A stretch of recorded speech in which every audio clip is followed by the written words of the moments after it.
여러분들은 이 세상에 운명이라는 것을 믿으시나요? 저는 모든 우연은 운명에서부터 이루어진다고 생각합니다. 제 인생에 귀인인 사람도 있고 두 번 다신 마주치고 싶지 않은 악인인 사람들도 분명 존재한다고 생각해요. 저는 제 운명을 바꿀 여러 우연들을 만났고 그로 인해 제 인생이 많이 달라졌다고 생각하고 있습니다. 20대 중반부터 이어져 온 인연이 40을 훌쩍 넘긴 지금까지도 이어지고 있다고 생각하니 참 신기할 따름입니다. 저는 딸아이 하나를 낳고 열심히 키우고 사랑해주면서 하루를 보내고 있는 40대의 아줌마입니다. 세월이 이렇게 흘렀나 하고 문득 제 인생을 돌아보다가 사연을 쓰게 되었습니다.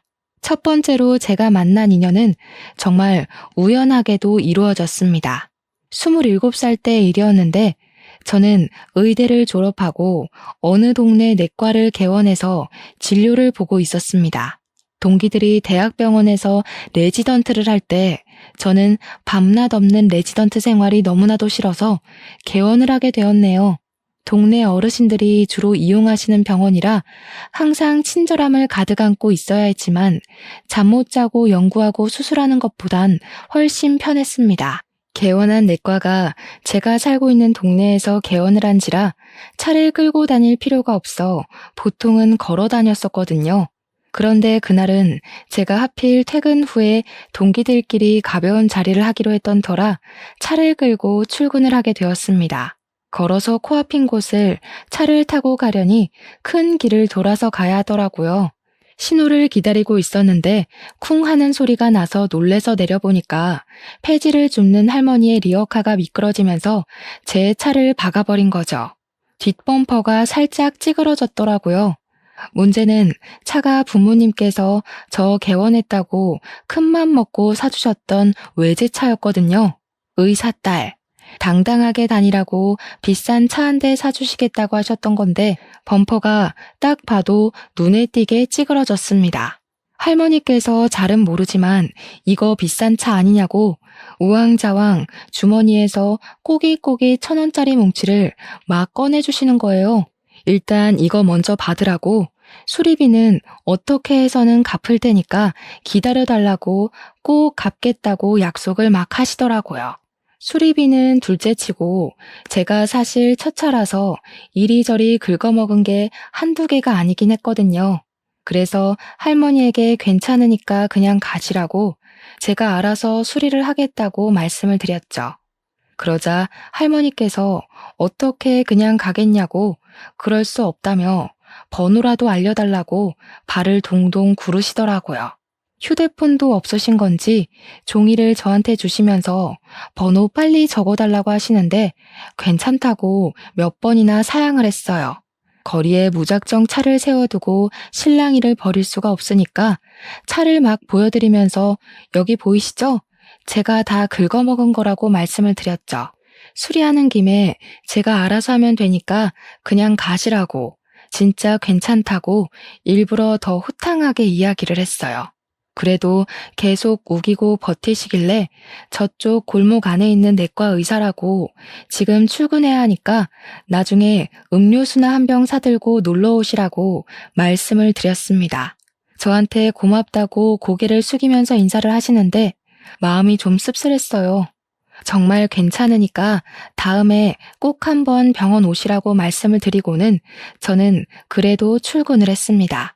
그렇게 한 일주일이 지났나? 그 할머니께서 정말로 병원에 찾아오셨습니다. 비타민 음료수를 품 안에 들고 웬 남자애랑 같이 찾아오셨더라고요. 할머니께 반갑게 인사를 드리니까 손주랑 같이 찾아왔다고 고맙다고 인사하려고 온 거라고 수리비는 본인이 꼭 갚겠다고 하셨어요. 저는 이미 수리비 이야기는 끝난 거 아니었냐고 괜찮다고 이미 다 고쳤고 이제 멀쩡하다고 이야기를 했죠. 손주분이 참 잘생겼네요 하고 보는데 손이 정말 너덜너덜하게 닫혀 있는 거예요. 손등은 다 까져 있고 피딱지도 몇 군데 앉아 있고 굳은 살까지 배겨 있더라고요. 그래서 손은 왜 다친 거냐고 손주분한테 물어보니까 애가 딱 20살인데 공사장에서 일을 하고 있어서 그런 거라고 하더라고요. 거칠거칠한 자재들을 옮기고 시멘트를 바르고 하다 보니까 손이 멀쩡할 날이 없다고. 그 이야기를 듣는데 느낌이 딱 오더라고요. 부모님이 안 계시나 보다. 할머니랑 단둘이 사는구나 하는 느낌이요. 할머니는 폐지를 주우러 다니시고 손주는 공사판에서 일을 해서 하루 벌어 하루 먹고 사는구나 싶어서 마음이 좀 짠했습니다. 의사식이나 돼서 상처를 보고 그냥 모른 척하는 건 양심에 찔리더라고요.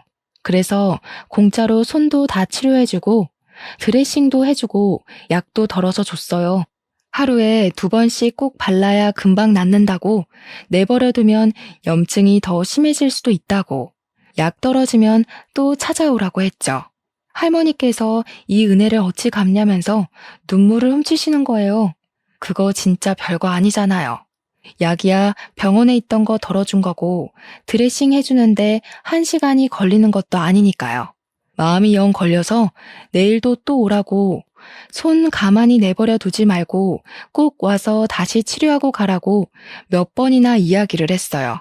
그 손주 녀석이 참 말도 잘 듣더라고요. 다음 날에도 병원에 들러서 새로 드레싱을 하고 갔어요. 그렇게 몇 번이나 손주를 붙잡았고 그때마다 병원에 들러서 치료를 하고 가게 됐습니다. 그렇게 몇 번을 보니까 별 이야기를 다 하게 되더라고요. 형이 하나 있는데 직업 군인이라 따로 생활을 하고 있대요. 직업 군인이 되면 집도 주고 돈도 꼬박꼬박 나와서 좋다고 했다더라고요.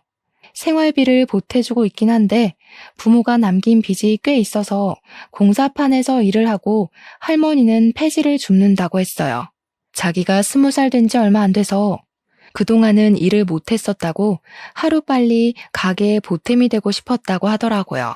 시멘트를 나르다가 다친 것 같은데 혹시 등짝도 치료를 해주면 안 되겠냐고 묻길래 해주겠다고 했죠. 그 나이 아이들은 보통 이런 친절을 동정이라 생각해서 무시하거나 엇나가는 애들 있잖아요. 그런데 이 친구는 그런 애들과 달리 선하기도 하고 부끄럼 없이 호의를 잘 받아주더라고요. 그게 고마워서 저도 더 3살이 돋아날 수 있게 열심히 꼬박꼬박 드레싱을 해주고 약을 주었어요. 언제까지 공사판에서 일을 할 거냐고 물어보니까 빚을 다 갚을 때까지는 해야 되지 않겠냐고 하더라고요. 할머니도 관절이 안 좋으신데 열심히 폐지 주우러 다니신다고, 자기가 집에서 놀고 먹을 수는 없지 않겠냐고 하더라고요. 그런 애 치고는 너무 몸 관리를 안 하는 것 같다는 생각이 들었죠. 그래서 그거 몸 다치면 못하는 거 아니냐고, 너 이런 등짝으로 일 오래 못한다고 냉정하게 이야기를 했어요. 애도 슬슬 힘에 부치는지 아무래도 안 쓰던 몸을 써야 하니까 힘이 들었겠죠. 제가 차라리 국비 지원을 받아서 간호조무사 자격증 같은 걸 따면 어떻겠냐고 우리 병원에서 일을 하게 해주겠다고 했어요.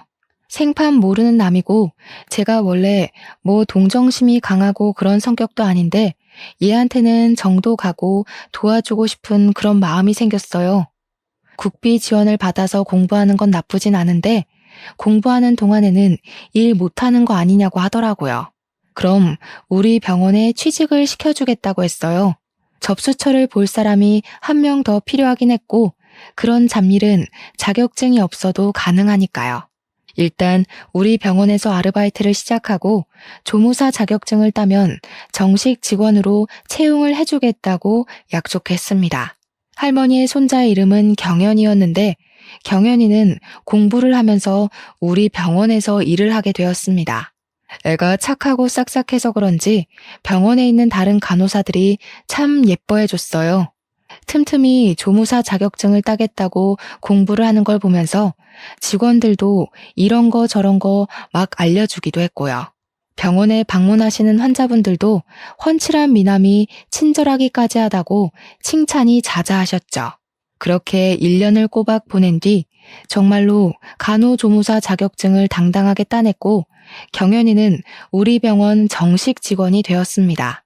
동네 내과였지만 좋은 장비를 부모님께 지원받은 덕에 초음파 진료도 했고 내시경도 했기에 환자가 꽤 많았거든요.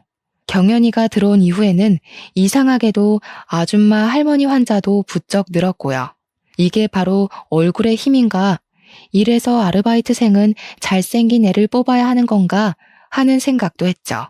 그 전까지는 대기실에 적막이 가득했는데 경연이가 온 이후에 간식을 주시는 아주머니들이 늘어서 신기했습니다. 경연이는 아무것도 모른다는 얼굴로 저에게 케이크를 내밀며 저기 식당 아줌마가 주셨어요 하는데 웃음이 나더라고요. 서로 상부상조를 하면서 잘 지내고 있었는데 경연이에게 아주 잊지 못할 사건이 일어났습니다. 바로 취직한 경연이한테 잘됐다 잘됐다 하시던 할머니께서 노환으로 세상을 뜨게 되신 거였어요. 평생을 손주들 배골지 않게 하려고 폐지를 주었다가 라면을 사고 식빵을 사셨다는 할머님께서 따뜻한 밥 한 끼 제대로 대접도 못 해봤는데 그렇게 눈을 감으신 거죠. 손주들 뒷바라지만 하다가 돌아가셔서 얼마나 마음이 아팠는지 몰라요. 당연히 우리 직원들 전부 다 상갓집에 갔고요. 우는 경연이를 온 마음 다해서 모두가 위로를 해주었습니다.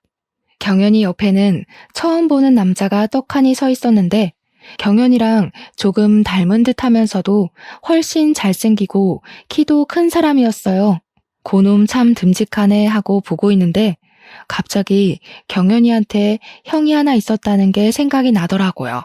직업 군인이라던 그 형이구나 하고 보니까 생긴 게 군인처럼 각이 딱 잡혀있긴 하더라고요. 경연이한테 듣기로는 저보다 1살 어리다고 했었는데 실제로 보니까 어려 보이지 않았어요. 제가 너무 빤히 쳐다본 건지 경연이 형이 저한테 의사 선생님이시죠? 하면서 인사를 건넸습니다. 우리 경연이 바로 잡아주셔서 고맙다고 할머님이 그렇게 칭찬을 하셨다고 감사하다고 하더라고요. 그때도 저는 경연이의 형한테서 시선을 떼지 못했어요. 제가 지독한 외모지상주의거든요. 한눈에 반해버리고 만 것이죠. 할머니랑 가끔 통화할 때마다 제 이야기를 그렇게 했었다면서 은인이라고 했다고 계속 감사하다고 인사를 전하는데 귀에 들리지가 않더라고요. 은인이고 나발이고 너무 잘생겼다 하면서 혼자 속으로 생각을 하고 있었죠. 저한테 자기가 타지에서 혼자 생활을 하는 동안 동생이랑 할머니를 잘 챙기지 못해서 늘 마음이 무거웠었다고 하더라고요. 근데 제 덕에 경연이가 취직도 하게 되고 전문 자격증도 따게 돼서 기쁘다고요. 그때 제가 어떤 용기가 샘솟았는지 모르겠는데 고마우면 나중에 밥이라도 한 끼 사세요 하고 말했어요. 순간 말을 뱉어놓고도 어머, 내가 지금 뭐라고 한 거지? 하면서 발을 동동 굴렀죠. 경연이 형이 저를 보더니 꼭 밥 사겠다고 웃으면서 알겠다고 하더라고요. 근데 이 남자 건치미남이더라고요. 웃는 것까지 잘생긴 건 진짜 신의 농락 아닙니까? 그런데 그거 아시죠? 한국 사람들끼리 나중에 밥 먹자 하는 건 그냥 인사잖아요. 지켜지지 않을 인사. 저한테 고맙다, 은인이다 하는 와중에 밥 사라고 하면 당연히 알겠다고 하지 싫은데요? 하겠어요? 직업 군인이라 타지에 있는 사람이고 바쁘겠거니 싶어서 그냥 인사였다고 치부하고는 제 할 일 하면서 지냈죠. 다행히 경연이는 장례가 다 끝난 뒤 딱 이틀 쉬고 다시 돌아와서 일을 하고 있었고요. 몇 주가 흐른 뒤 병원에서 진료를 보고 있는데 다음 환자분 이름이 뭔가 낯이 익더라고요. 김경우. 경우가 누구지 하고 있는데 경연이네 형이 딱 들어오더라고요. 저한테 잘 지냈냐고 요즘 머리가 아파서 잠을 잘 수가 없어서 약이라도 타고 병명이라도 알고 싶어서 찾아왔다고 하더라고요. 내과는 속을 보는 곳이지 머리를 보는 곳은 아니니까 약간 황당스러웠죠. 여기 내과인데요? 하니까 경우 씨가 감기 같아서요 라고 하더라고요. 그래서 바로 열도 재고 귀도 보고 코도 보고 입도 봤는데 멀쩡했어요. 증상이 하나도 없길래 너무 멀쩡하시다고 이야기를 했죠. 그러니까 저를 보고 막 웃어요. 우리 밥 한 번 먹기로 했었잖아요.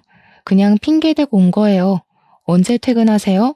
하는데 심장이 발밑으로 쿵 떨어지는 줄 알았어요. 세상에 마상에. 내 인생에도 드디어 봄날이 찾아오는 건가 싶어서 진짜 뻑 같습니다. 진료 다 마치고 정리하고 나오면 7시쯤 된다고 이야기를 했더니 시간 딱 좋다면서 7시에 앞에서 기다리겠다고 하고는 나가더라고요. 이게 꿈이야 생시야. 다음 진료까지 무려 10분이나 휴식을 취해버렸죠. 퇴근 시간이 다 되고 직원들이랑 같이 나가다가 생각이 나서 경연이한테 같이 밥 먹으러 가자고 형이 기다린다고 했다고 했어요. 그러니까 경연이가 기가 막힌다는 얼굴로 저를 쓱 보더라고요. 아니 선생님, 우리 형이 굳이 여기까지 찾아와서 왜 선생님이랑 밥 먹자고 하겠어요? 눈치 더럽게 없으시네. 하는데 제 얼굴이 달아오르더라고요. 집에서도 맘만 먹으면 볼 수 있는 동생을 보러 여기까지 올 리가 없잖아요. 하면서 다른 간호사들한테 맥주 한잔 하시죠? 하고 나가더라고요. 제가 좀 민망해서 저 빼고 회식이라도 하는 거냐고 서운하네 하니까 다른 간호사들이 전부 선생님은 데이트하세요 하면서 저를 놀렸어요. 그리고 누가 회식 자리에 대표가 끼냐고 눈치 좀 챙기세요 하는데 웃기더라고요. 아주 한마음 한뜻으로 저를 놀리는데 그래도 기분이 나쁘지 않았던 건 아래에서 기다리고 있을 경호 씨 때문이었을까요? 7시에 기다리고 있겠다던 경호 씨를 발견하고 차에 올라탔고 같이 식사를 하고 대화를 나눴는데 자연스럽게 가족사 이야기가 나왔어요. 평탄하게 공부만 하고 온갖 지원을 다 받으며 자랐던 저와는 180도 다른 이야기더라고요. 대충 들었던 이야기지만 다시 들어도 너무나도 기구하고 한탄스러웠어요. 경우 경연 형제를 키워주셨던 할머니는 친할머니였다고 하더라고요. 두 형제의 생모는 경연이가 3살이던 시기에 밥과 반찬을 먹을 수 있게 되자마자 집을 나갔다고 했어요. 친부는 도박판을 전전하다가 알코올 중독자로 살았고 길거리에서 비명 행사를 했다고 하더라고요. 그때까지만 해도 생부랑 살 때라 슈퍼에서 유통기한이 지난 빵을 적선하듯 나눠주면 조각조각 내서 아껴 먹으면서 살았다고 했습니다.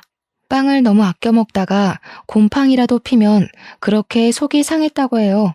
그렇게 아사로 굶어 죽기 직전에 아동보호센터랑 연결이 되었고 친부모가 나타나지 않자 자연스럽게 조부모에게 연락이 갔다고 했습니다.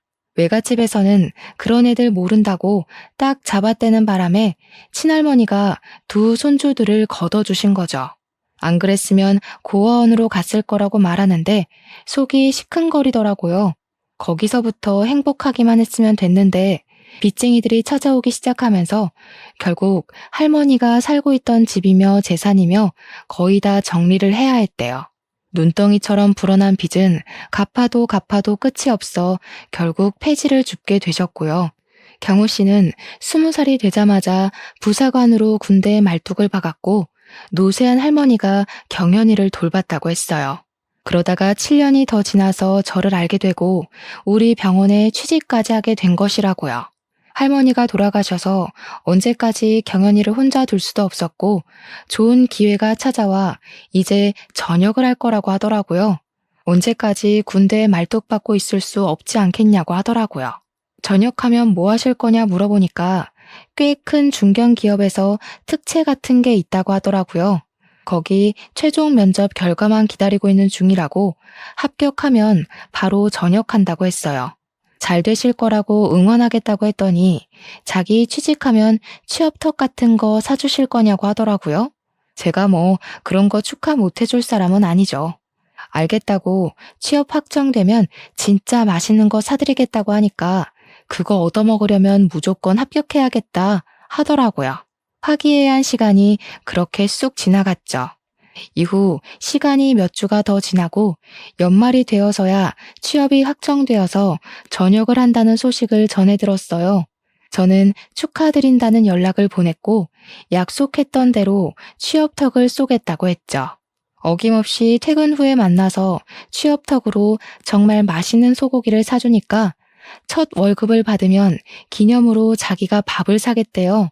그래서 제가 웃으면서 첫 월급 기념으로는 밥 말고 영화 보면 어때요? 하고 물어봤더니 좋대요. 사실 제가 PC방을 가자고 했어도 좋다고 했을 것 같아요.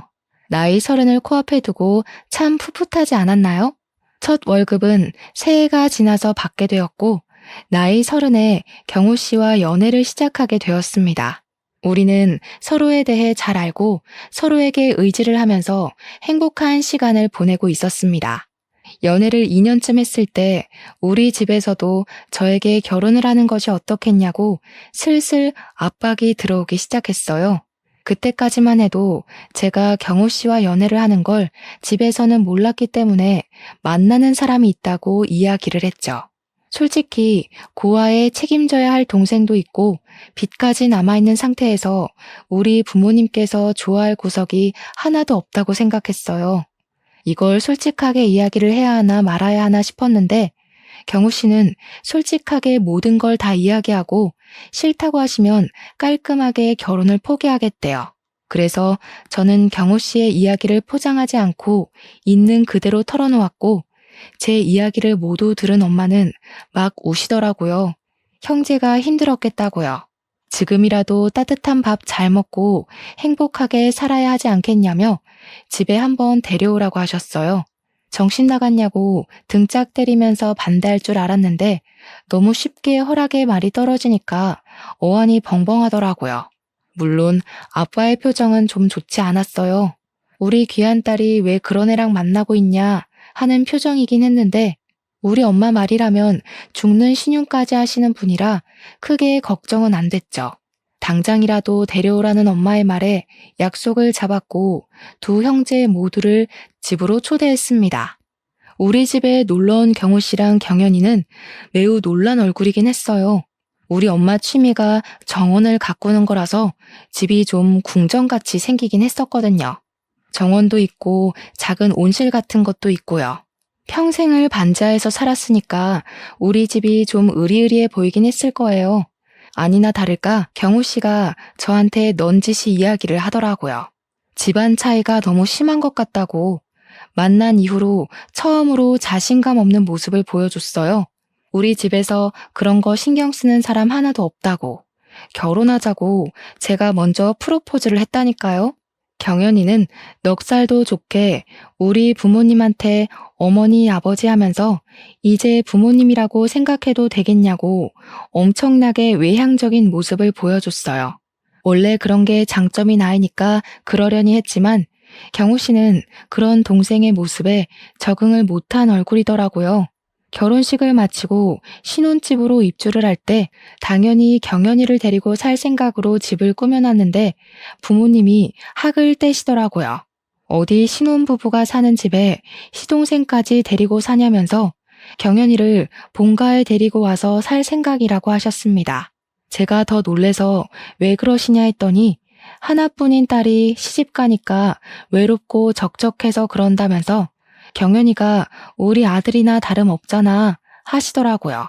엄마야 그렇다 치지만 아빠까지도 우리 아들 하는데 영 어색해가지고 알겠다고 했죠. 신혼부부 사이에서 눈치 보면서 지내는 것보다야 부모님이랑 지내는 게 경연이도 더 편할 것 같다고 생각이 들어서요.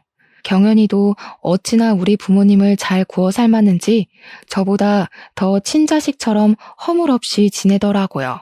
그렇게 온 가족이 더할 나위 없이 행복하구나 하면서 지내고 있었는데 더 큰 축복이 저에게 찾아왔습니다.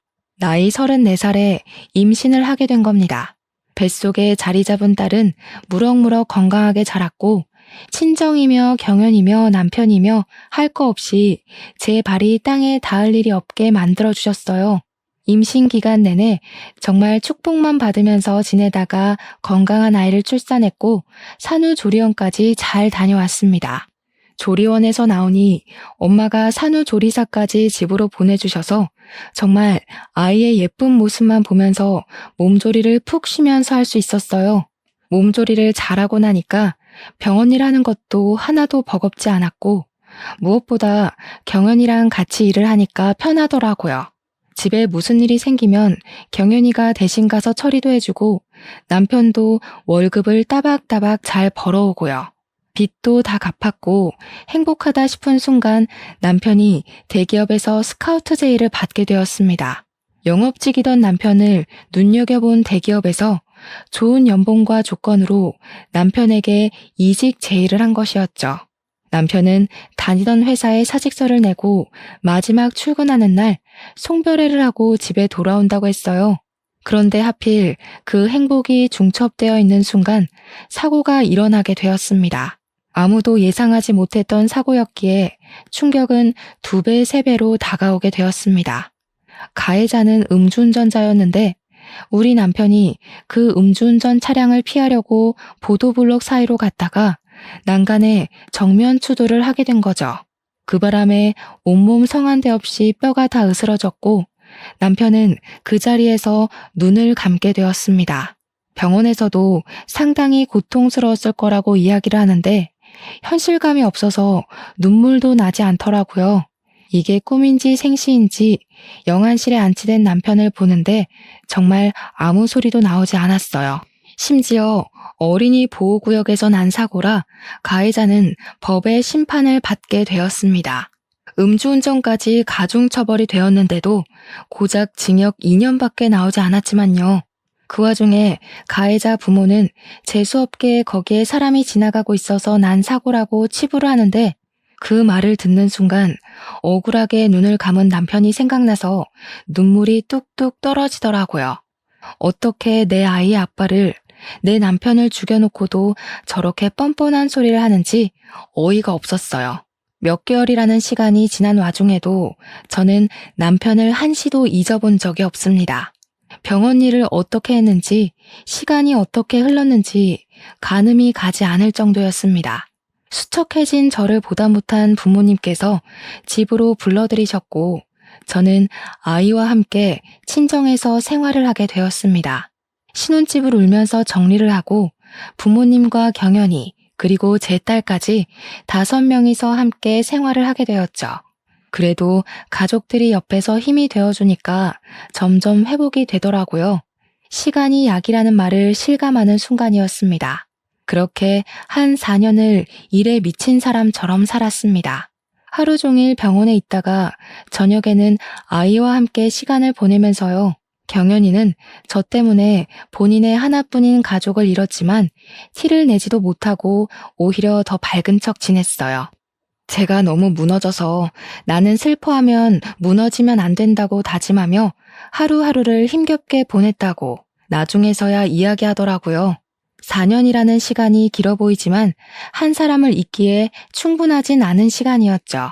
보다 못한 부모님께서 저에게 선자리를 하나 들이미셨고 엄마가 다니는 모임에서 알게 된 분의 아들이라고 했습니다. 제 눈치를 슬쩍 보시면서 돌싱이고 직업도 변호사고 나이도 39살 동갑이라고 한번 만나보라고 하시는데 경연이도 옆에서 부추기더라고요. 선생님, 한번 만나봐요. 우리 형보다 훨씬 좋은 사람일지 어떻게 알아? 하는데 참으로 제 마음을 설명할 방법이 없더라고요. 남편이 죽은 뒤로 경연이는 저에게 형수라는 말을 한 번도 한 적이 없었어요.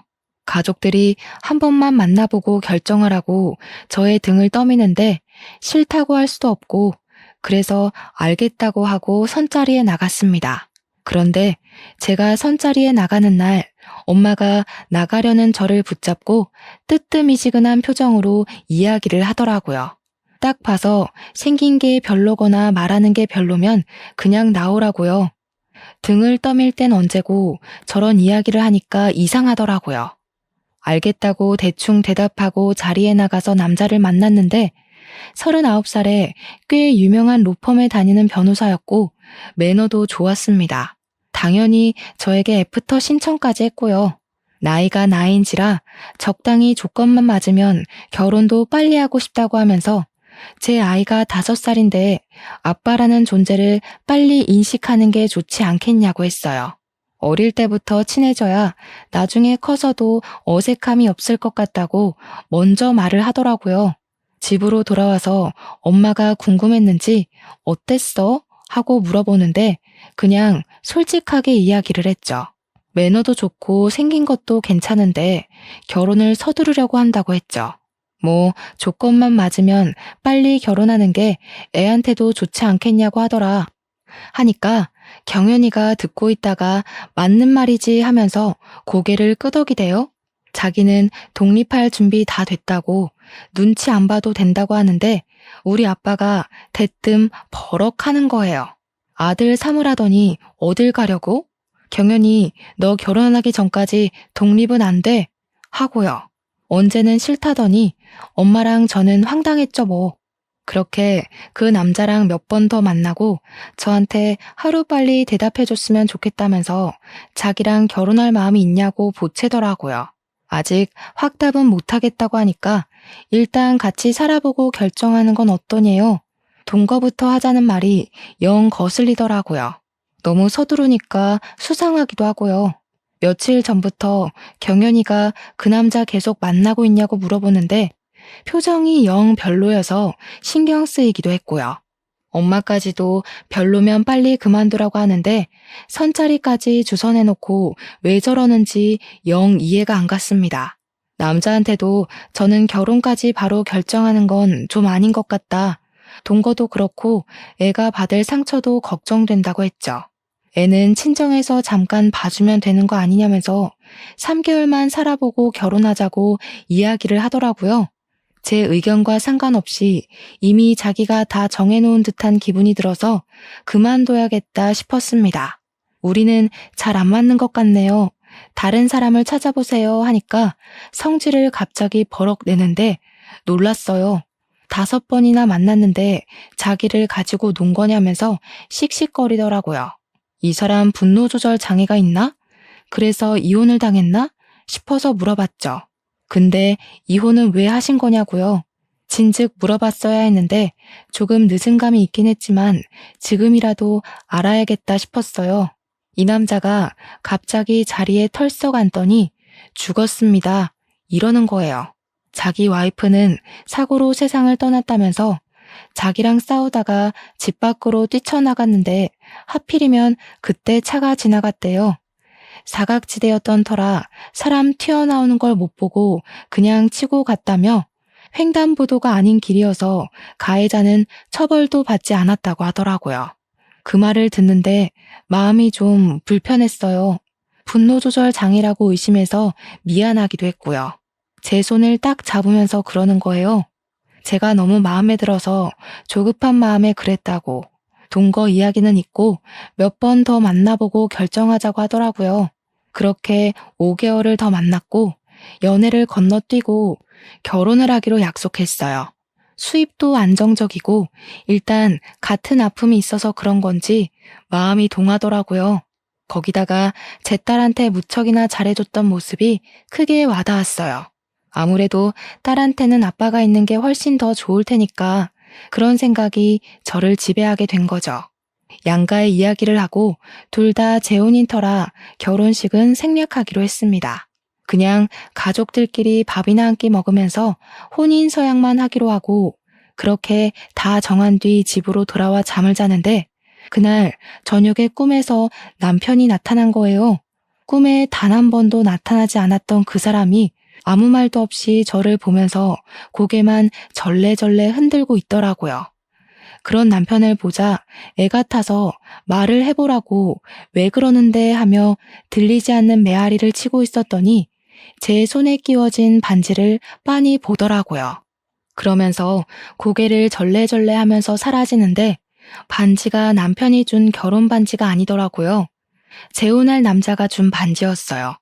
아, 이거 결혼하지 말라는 이야기구나 하는 순간 잠에서 깼습니다. 아침 먹으러 나오라는 소리에 주방으로 가니까 다들 자리에 앉아 있더라고요. 찝찝한 마음에 이 꿈 이야기를 할까 말까 고민을 하다가 다 같이 밥 먹는 자리에서 솔직하게 이야기를 했습니다. 너무 번갯불에 콩 구워 먹는 듯 결혼하는 것 같다고 고민이 된다고 이야기를 하니까 숙연해지더라고요. 우리 딸만 아무것도 모르는 채로 밥을 먹고 있는데 가족들 표정이 전부 똑같았어요. 은근히 저와 같은 생각을 하고 있었나 봐요. 너무 서두르는 것 같다. 등 떠밀려 결혼하는 것 같다는 생각이요. 지금 이야기하지 않으면 평생이 가도 못하겠다 싶어서 꿈 이야기를 꺼냈습니다. 사실 어젯밤 꿈에 경우 씨가 나와서 나한테 결혼하지 말라고 했어. 말을 한 건 아니고 나한테 절레절레 고개를 계속 흔드는데 내 마음이 영 찝찝하고 이상해. 나 이 결혼을 해야 할지 너무나도 고민이 돼서 그 말을 하니까 엄마가 숟가락을 턱 내려놓으시더라고요. 근데 그 표정이 이상해 보였어요. 예, 나도 우리 사위가 너 선보러 나간 날 꿈에 나왔어. 나한테 그 사람은 안 된다고 하더라고. 내가 너무 찝찝해서 너 나가는 거 계속 붙잡고 별로면 집으로 빨리 돌아오라고 한 거야. 우리 사위가 그런 말 괜히 할 사람도 아니고. 근데 꿈이라서 그냥 내가 노망이 났나 했지. 아니, 나만 그런 꿈을 꾼 게 아니었단 말이야? 나도 사위가 나오는 꿈을 얼마 전에 꿨는데 나한테 안 돼, 안 돼 하고 소리를 치더라고. 나는 또 로또 사지 말라는 꿈인 줄 알고 대수롭지 않게 생각했지. 엄마와 아빠, 그리고 저의 시선은 몽땅 경연이에게 쏠렸어요. 우리 가족에게 모두 나왔으니 당연히 경연이 꿈에도 찾아왔을 거라고 생각했죠. 경연이가 입을 떡 벌리더니 자기도 꿈에 형이 나왔다고 이야기를 하더라고요. 형이 나한테는 그 남자를 우리 가족으로 받아주면 안 된다고. 우리 꿈에 전부 죽은 남편이 나왔으니까 너무나도 찝찝하잖아요. 이건 예산 일이 아니라고 아빠는 당장 그 남자에 대해 알아봐야겠다고 했어요. 뒷조사라도 해봐야지 이 상태로는 죽어도 결혼 못 시킨다고. 아무리 미신을 안 믿는 집안이라지만 이 정도면 믿어야 하는 거 아니냐고 했습니다. 엄마도 계속 찝찝해하면서 결혼을 지금이라도 미루자고 이야기를 하자고 했어요. 제 손은 그때부터 덜덜 떨리기 시작했습니다. 아빠가 후배에게 뒷조사를 맡긴 동안 시간은 속절없이 흐르고 약속했던 혼인을 서약하는 날이 다가오고 말았어요. 미루자는 말에 남자는 화를 내면서 자기를 못 믿는 거냐고, 미루기만 해서는 되는 일이 없다고, 언제까지 미루냐고 화를 냈죠. 어떻게 하나 갈팡질팡하는 사이에 아빠의 후배가 집으로 찾아온 거예요. 아빠한테 선배, 이 새끼 누구예요? 하면서 수상한 게 한두 개가 아니라서 조사하는데 오래 걸렸다고 하더라고요. 이 후배란 사람이 아빠랑은 고향 선후배 사이인데 경찰이라고 하더라고요. 아빠가 빨리 이야기 좀 해보라고 답답하다고 하니까 후배라는 분이 하는 말이 아주 기함을 토하게 만들었습니다. 전 부인 사망사고 알죠? 교통사고로 처리가 되긴 했는데 영 이상하단 말이야. 단순 교통사고로 마무리가 됐는데 그 사건을 담당했던 형사가 그 사건 이후에 로또라도 당첨된 건지 집도 이사가고 차도 바꾸고 경찰도 그만뒀대. 여기서부터 냄새가 폴폴 나더라. 그뿐만이 아니라 교통사고 가해자도 엄청 빵빵한 로펌에서 변호를 해가지고 징역도 안 살고 집행유예 받았거든? 근데 그 로펌이 지금 이 새끼가 다니는 로펌이다 이거야. 그리고 전 부인이 뛰쳐나왔다고 한 것도 CCTV 자료 보니까 너무 이상해.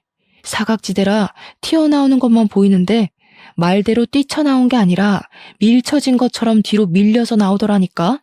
그러니까 자기 발로 뛰어간 거면 차량이랑 정면으로 부딪혀야 하는데 등부터 부딪혔다 이거지. 아무래도 보험 사기 같아. 전 부인이 죽기 전에 보험이 15개나 가입되어 있었더라고. 변호사식이나 돼서 보험 사기를 칠 이유가 있나? 그것도 엄청 잘 나가는 로펌 변호사인데 알아보니까 도박을 했다가 걸려서 벌금을 3번이나 물었더라고. 도박쟁이들이 돈 필요할 때 제3금융보다 더한 사채 이자 써가면서 도박하는 거 알지? 그 빚이 장난 아니게 눈덩이처럼 커진다는 말이지. 하루하루 이자가 불어나는데 큰 로펌 변호사라고 배겨? 그 말을 하는데 진짜 온 가족이 팔을 문질렀어요. 다 같이 소름이 쫙 돋았던 거죠. 이 사건 내가 다시 파보기로 했어. 보니까 보험사에서도 몇 번이나 요청이 왔던 사건이더라고. 총 12개의 보험사에서 보험금이 지급이 됐는데 그중 3군데에서는 아직 지급을 안 하고 미루고 있다더라. 경찰 조사 들어갈 명분이 충분하다고 보여서 내가 윗선에도 이야기해놨어.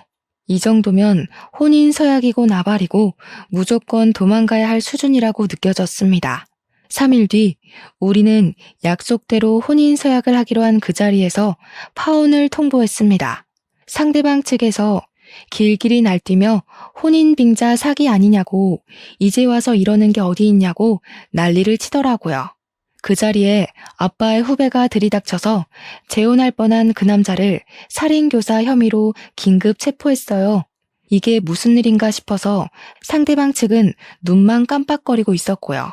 당신 전 부인 사고가 아닌 거지? 부원금 노리고 만들어낸 사건인 거지? 어떻게 사람이 그런 일을 벌이고도 뻔뻔하게 고개를 들이밀고 살 수가 있어? 그것도 변호사라는 사람이 한 사람의 목숨을 그렇게 가볍게 여겨도 되는 거야? 범죄를 저지르고도 당당하게 살 수 있는 거야? 그 말에 상대방 측 가족 모두 입을 꾹 다물더군요. 뻔뻔한 족속들. 사람을 그렇게 하나 골로 보내고 잘 살 수 있을 줄 알았던 건지 재혼 상대의 엄마 되는 사람이 사고가 맞는다고 조금 다치게 하려고 한 건데 그렇게 죽을 줄 몰랐다고 놀래서 털어놨죠. 말을 뱉어놓고 나서야 실수인지 알아챈 건지 얼굴이 사색이 되었어요. 아빠의 후배는 당신도 같이 서해 가줘야겠다며 수갑 하나를 더 채웠습니다. 그 남자랑 그 남자의 엄마가 질질 끌려가는데 너무너무 무서웠습니다. 재판을 받는 내내 둘 다 수감이 되어 있었지만 우리 가족은 너무 불안했어요. 집 주소도 알고 있었고 생활 반영도 알고 있었으니까요. 엄마가 큰맘 먹고 가꾼 정원이며 온실이며 다 포기하겠다고 이사를 가자고 했고 저희는 급하게 완전히 다른 동네로 이사를 가게 되었습니다. 그 과정에서 저도 병원을 옮기게 되었어요. 정들었던 간호사들이랑 헤어지는 게 아쉬웠지만 사람 목숨이 더 급하잖아요. 집과 병원 자리는 다행히도 금방 처분이 되었고 경기도 외곽에 있는 타운하우스로 한 번 더 이사를 오게 되었습니다. 아빠 후배의 도움으로 접근 금지 신청도 했고 그 인간들은 뒤늦게 징역형을 살게 되었습니다. 정말 죽은 제 남편이 아니었다면 지금의 제가 살아있을 수 있었을까 하는 생각이 드네요. 그렇게 몇 년의 시간을 더 보낸 뒤 우리 가족은 안정을 찾았습니다. 우리 딸아이는 이번에 초등학생이 되는데 세월이 언제 이렇게 흘렀나 싶으면서 감회가 새롭답니다. 저는 경기도로 병원도 이전해서 조금 더 크게 자리를 잡았고 경연이는 저의 새 병원에 취직해서 사이좋게 같이 일하면서 지내는 중입니다. 아빠가 이야기했던 대로 결혼 전까지 독립은 안 된다고 해서 여전히 같이 지내고 있는 중입니다만 아마 경연이도 곧 독립을 하게 되지 않을까 싶습니다. 연애를 하는 것 같은 눈치더라고요. 조만간 좋은 소식이 들려오길 기대하고 있는 중입니다. 여러분은 살면서 어떠한 우연, 어떠한 운명을 만나셨나요? 저에게는 남편을 만나게 된 모든 것에 우연과 운명이 존재했다고 생각합니다. 그런 사람을 청취자분들도 만나셨기를 혹은 만나시기를 간절히 바라보면서 여기서 글을 마무리하도록 하겠습니다. 제 이야기를 끝까지 들어주신 여러분께 진심으로 감사드립니다.